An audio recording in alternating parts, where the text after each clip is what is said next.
Welcome back to Lost on a Rock. I'm your host Morgan, and today Peter and I are going to get lost on Dome Plateau. We're going to go see an arch, we're going to see some domes, we're going to go over some technical rocks and challenges, we're definitely going to see some sandy things, and we're going to get some of the greatest viewpoints that the Moab area has to offer. Good morning, everyone. Good morning, everyone. This is Peter. I'm Peter. He's going to be getting lost with us today on Dome Plateau. Imagine. We're gonna go grab some breakfast. We just fueled up the truck. We have everything else that we need, I think. Except the map and compass. All right, Peter and I have made it onto location. Hello, we are here. And we are at Dewey Bridge. Well, what's left of Dewey Bridge. That's Dewey Bridge there, just past Peter's face. So Dewey Bridge is on the Colorado River, about halfway from Moab, heading north to a town called Cisco, or a village. And the bridge has got a history. We'll explain that a little bit later. But we're at a good trailer parking area at a trailhead for what's called Dome Plateau. And if you don't know Dome Plateau, we're going to show it to you. And it's extraordinary. You're in for a real ride today. Peter is a Dome Plateau expert. And it's a good thing because Dome Plateau has a lot of crossroads. So even though you may be experienced, you might get lost. Might get lost. It's happened a time or two. Might get lost. Getting lost isn't that bad, right, Peter? That's it. That's right. All right. Well, we're going to hop out. We're going to unstrap the machine. Once this machine is unstrapped, we'll get down the trail a ways and we'll talk to you then.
Contact.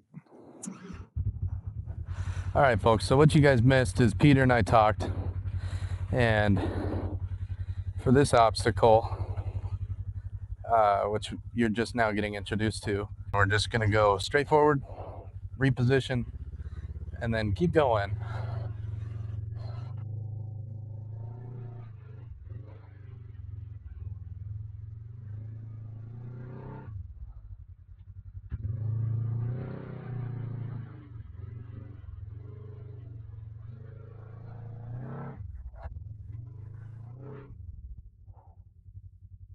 All right, this is the line, right?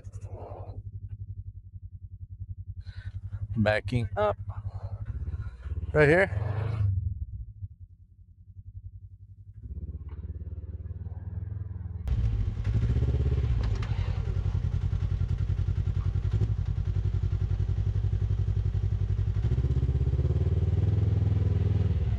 Okay, that's good.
GlueTread.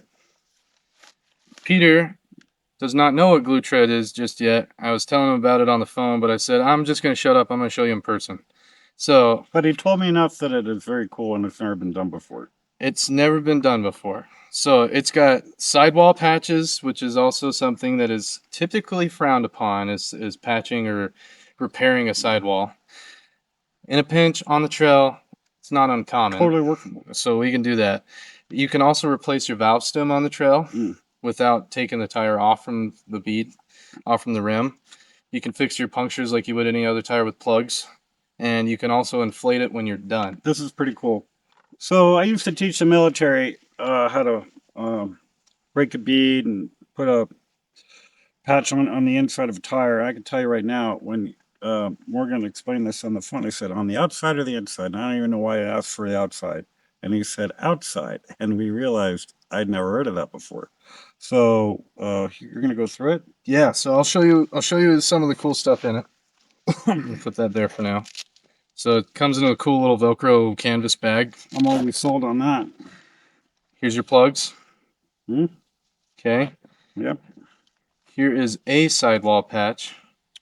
Huh. For like a full-size type of tire, which most of these UTVs are 33s or bigger. Some of them are 31s, but it'll work for either. You also have these smaller form of patches, so you can patch a smaller hole if you were to need. It comes with little CO2 canisters to refill your tire when you're done. Just enough to be low pressure on the tire, which is all you need when you're out wheeling, doing crawly stuff. You don't need breaker bars. It comes with high quality CNC handled tools for your plugs. So real quick. Yeah, I'm gonna fill your hands full of cool stuff. These are good. When you go to an auto parts store, these little kits are sold on the rack, and they usually have an orange handle. The orange handle is plastic made in a Asian country that has a lot of people living in it. Those are very dangerous because when you try to insert into the tire, that cheap orange plastic can break, and this can go right through your hand. So these look pretty quality. In fact, that ain't going to happen with these. So good job. So the other thing I wanted to show you is this. We're going to step a little closer to the camera here to show this off. So this is the emergency valve stem repair kit. Oh, that is cool. So in there, it's got this, winged valve. So you can plug it into the hole where your valve stem was. Goes in the top. And then you can put it through the top. Oh, wow. And when you're done and you get off trail, you can actually push the limits of this, air it up again, and then head back out on the trail. So you can take that top part, screw it on an existing valve, and use the CO2? No. So this whole thing is one piece, and it goes in where your valve stem would be. Right. Ah, okay. So essentially, you can punch the old valve stem out, cut it out, put it in the rest of the wheel, let it bang around in there. It's fine, and then put that in there instead. Wow. I don't know if that exists. If you didn't get a good enough seal, you can use their adhesive to help it kind of seal a little bit. And you also use this adhesive for those patches. I was wondering. Okay. This is the coolest all-in-one tire kit I've ever found. I didn't know there was such a thing, so this would make it the best. Very cool.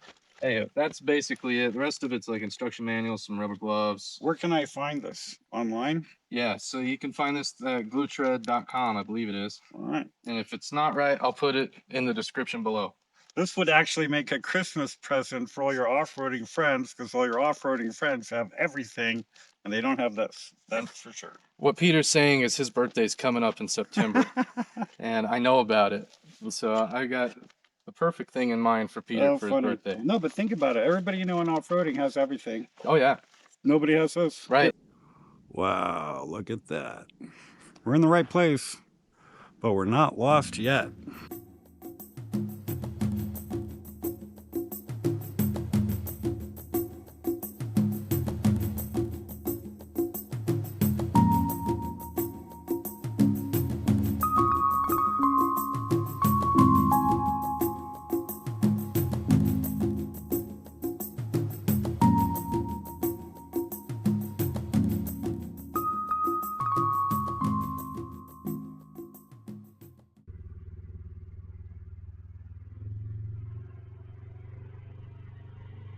Boy, the turning radius is awful in this, isn't it? I think they just made the circle too tight. Oh yeah, that's exactly what it is. Wait.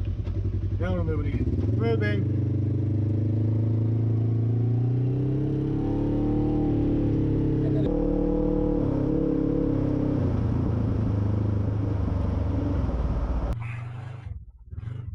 Maybe 4-point turn.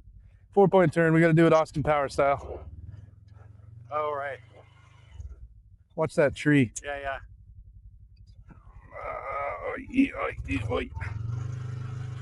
Told you to bring that can of power steering fluid. I know, but I thought I had that remote can and Remote can. the Bluetooth went bad on it. So here, go right towards that little bush. Okay. Last second, make your big turn. All right. I'll see what I can do with the turning radius I got. Straight towards bush. Put passenger there. Right up the rock.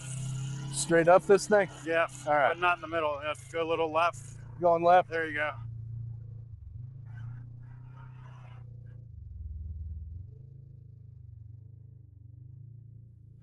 She's a beaut, Clark.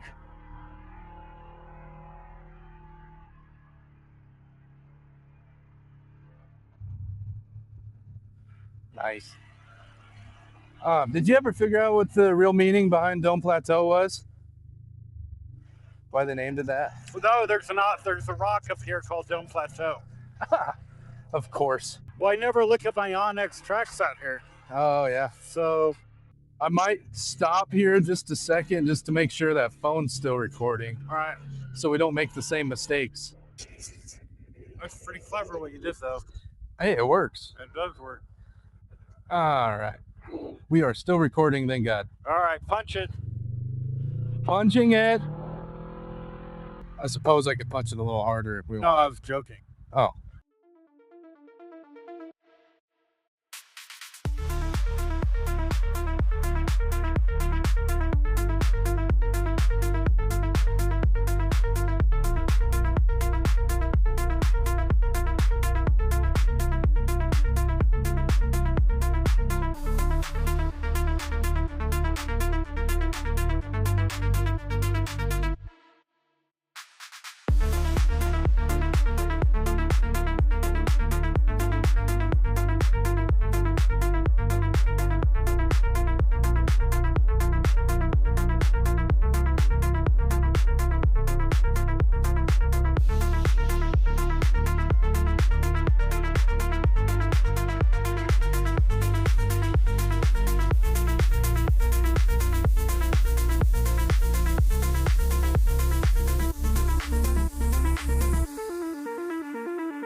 Some people might call this prickly pear cactus, but us Moab locals, Prickly pear cactus. no, we call it toilet paper. If you're going to poo in the desert, that's the stuff you use. All right, well, Peter just got us over to our spot where we ate lunch. This is as what he would call the mouth, or La Boca Arch. It's pretty cool up here inside. We'll walk over here real fast. So here we are inside the Boca Arch. You can see Peter over there. You can also see just past him are the La Salle Mountains. It's kind of smoky. You might not be able to see it, but with the naked eye you can. And pretty incredible. It's a good lunch spot, that's for sure. They do a Bronco off-rodeo program here, and as part of that they pick lunch spots, and this is one of their lunch spots. It's pretty cool. Anyways, we're gonna keep moving. We only got a little bit more to go until we hit the end, and then we'll be out of here and back on the road. Well, the squeeze in is it getting easier? Yeah. Keep trying different techniques.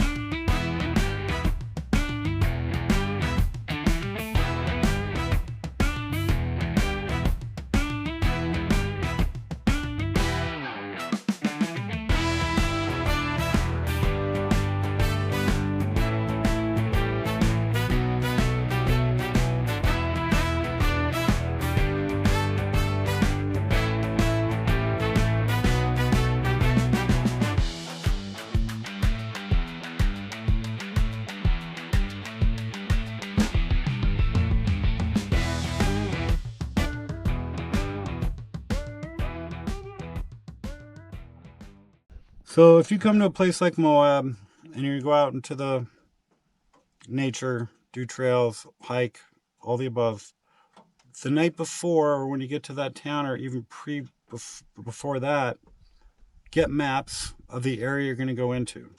So the area we're in today is called Dome Plateau. And any map will tell you, show you that. Any scale, the gift shop, the tourist shops, the visitor centers, online, you can find a map for the border of Dome Plateau. So what I want to study is the border. First thing you got to know. So to our east is Scenic Byway 128. That's where we parked our car, and that's where the trailhead is. To the north is Interstate 70. To the west, eventually you bump into either geographically or the fence, Arches National Park. And to the south is a 1,000-foot cliff with the Colorado River below. So now I know the border. So technically I can't get lost in here. I'm just a little bit disoriented. Well, here it's just spaghetti on a map kind of trail system. Really easy to get discombobulated. So we're at a fork in the road. So I don't have my map and compass because I left it at home. But what I do have... You just carry around a map and compass? Yeah, well, I always carry around a map and compass. Used to. They work. What I do have is billions of dollars worth of navigation technology in these two boxes. So this is one brand called Bivy Stick. The other is Yep, Garmin InReach. InReach. Yep. Most people use that one. This one has the features that I like. And then the phone with the app. So I can either look at my InReach map here, which is live with the satellite transmitter, or I can look at Onyx. And that is such a brand name now. Most people should know about Onyx. I don't know if you can see it, but, now I know where I'm at. I'm at the red dot. I'm at a fork in the road. I know where I want to go. Stop. Instead of continue, if you keep going after you think you don't know where you are, it can compound your lostness. And then a lot of things can compound and make your whole situation worse, especially if you're not used to being out here, or in my case, if I went to Alaska. I don't know anything about walking through Alaska. So stop when we feel we're lost, when we recognize we're lost, or just disoriented and need to figure out a way to go, or to fork in the road. I consult my billion-dollar piece of technology. Now we know which way we got to go. We got to go left. The other important thing to know, so let's say you don't have maps, your phone dies in the middle of the desert, which happened to me on Hell Roaring Rim, and you don't have physical maps, you don't have a compass, you don't have a phone charger, so you're in a position where you are left with your memory and the elements to get your way back home.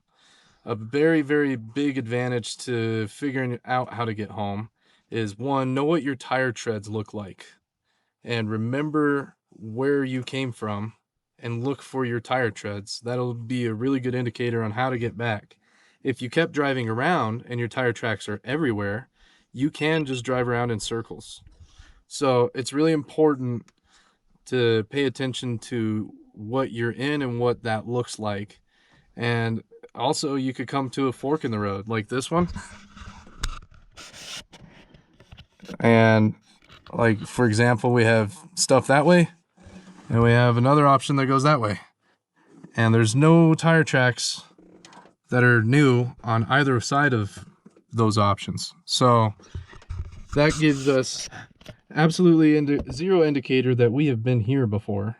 So we're essentially trekking on some new path. But like he said, he has Onyx, so we're willing to take the lost maneuver and go the way that we're supposed to go while being aware of how to navigate a map. So we're not lost. We figured it out. And in my family, we didn't say geographically embarrassed. We used to say you're not lost until you sat on a rock and cried. I was just going to add the last option would be to get down on the ground in the fetal position and quit. Oh yeah, no, you can do that. It's an option. So what did we cover here? We're discombobulated, lost, geographically embarrassed, disoriented is what we are. We're like, which way do we go? At a fork in the road. So map and compass, or I'm sorry, go backwards. Study the night before, know your boundaries that you're going to be in all day. So you know you can't cross those boundaries without knowing that. So we're in the right spot. We just need to navigate trails. Next, map and compass, at least a good map. Then your $1 billion technology in your phone. But why the map? So if all this technology dies and you stopped at the visitor center, at least you have a paper map to orientate yourself, out here. And then recreation areas do that too in state parks. So pretty much anywhere you go to pay to get in, they will give you a map. And it'll tell you where you began, and you can kind of figure out where you end up based on those maps. They work pretty good. I also like those maps because if you brought a Sharpie or a pen, you can mark up those maps as you go. So pointing out landmarks you may remember, signs that are there that may not be on the map, bathrooms that sometimes aren't listed on maps because they're new, all those kinds of things. You can mark your way through it, and then you have zero chance of being lost. I personally like to get lost sometimes, and the reason being is sometimes you end up finding really cool stuff, and if you're not entirely lost, but you got lost a little, you might be able to figure out where that was and take other people there to see it and show off a new cool spot. And in Moab, there's so many trails, side trails, and networks and labyrinths of trails that go everywhere that you can easily end up in a really cool spot by total accident. It's happened so many times over 20 years. I can't even express to you how many times it's happened, but it's always cool. Moab is a great place. And as long as you're prepared, you bring water, you bring snacks, you have a machine that's not going to break down on you, you have a way of contacting the outside world if something does happen. If you get lost, you can be found. We'll talk about all that stuff another time. Yeah, so that'll be a different thing, a different time, like you said. But it's important to prepare for your trip. I could probably do a whole video on how to prepare for a trip. Oh yeah. And if you're new to this and you just want to do it the easy way, come see us at Slick Rock Off-Road, and we can help you set up your trip to be quick, easy, fun, and well navigated, so you're not getting lost. But you might have an opportunity to find something cool if you do. And explore. Anywho, we're gonna make it back to the truck now, right? Do we have any other stops? Oh yeah, we got one big stop. One big stop now that we're not lost. And then we're gonna be making the trek back to the truck. And we'll probably video again when we're back at the truck. So until then, we'll see you at the next spot. What an incredible spot, Peter. Over here, I believe, is Perriot Mesa. Over there, that little skinny tower is Castleton Tower, where Tom Cruise did his Mission Impossible stuff. Back there would be Polar Mesa. Over here is Fisher Towers.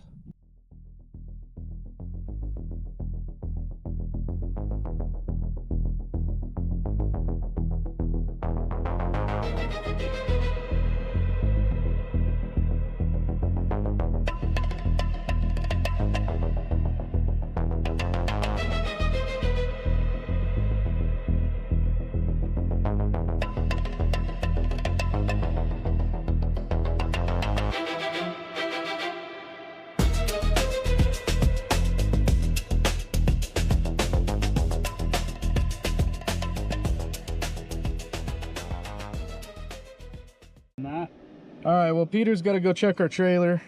We're on our way out of here. We are super close to being back to the truck. And then Peter and I are gonna grab some cold water and make our drive back to town. I think that's it. Any more looky-loosey ones? Let me check that trailer. We're about done. What a magnificent day. It is super hot out today. Peter and I are feeling it, definitely. You know it's hot when you're driving down the sandy roads and you can feel the heat waves coming off the sand coming through the cab. And then in this machine you have the radiator behind you, so you can also feel a little bit of the heat coming off the radiator. But Peter and I were talking about, if you were racing this, what would the experience be like? It'd be like going 75 miles an hour, 70, in the slow paces going about 45 miles an hour. And then you'd be wearing a full fire suit that goes all the way to your wrists, and then fire gloves, fire boots, and then a full face helmet. You would have air pumping into it, which would help cool your head a little bit, but it's still hot air coming in. It's not cooled air. And then you'd be doing that for hours in this kind of heat with humidity, because you'd be racing for the most part next to the ocean if you were doing the 1000. So that is the race experience in a machine like this. Out of Moab, it's a little different, just because it's slower moving. You can stop, you can get out, you can walk around, you can cool off in the shade, you can cool off underneath the arch viewpoints, you can grab a cold bottle of water, you can do all that. In a race, you can't. You are bound to the machine. So the only time you're stopping is when you're braking or fueling. That is the full Baja race experience. Hey guys, so this is a different day. Peter and I already made it back. We made it back all right. We got a little lost. It was like 114 degrees while we were out there. It was so hot. But due to the heat, we weren't thinking real clearly towards the end, so I never told you guys what happened. Our packs were loaded on the back of the machine right here, and as part of that, I had strapped it kind of underneath. There's a spot right here where the strap for the spare tire clips in, so I wrapped a strap around the packs to keep them right here, because I knew if the packs slipped or fell, I would have broken the tail light off, which I don't know if you could see that, but that's where the tail light was. And anywho, so that broke off. And then the other thing that happened was, because it was so hot and I was so tired, I may or may not have forgotten to put my GoPro box back in the bag. So when we drove away, it fell off somewhere. I didn't get it on camera, but I can kind of guess as to where it was when I lost it. It's been too many days now between, so probably not going to get it back. So figured I'd fill you guys in, say thank you for watching. Remember to like, comment, subscribe, do all the cool things that you do. Keep in touch with us, watch our videos. Let me know what I should do different or change. Until next time, bye.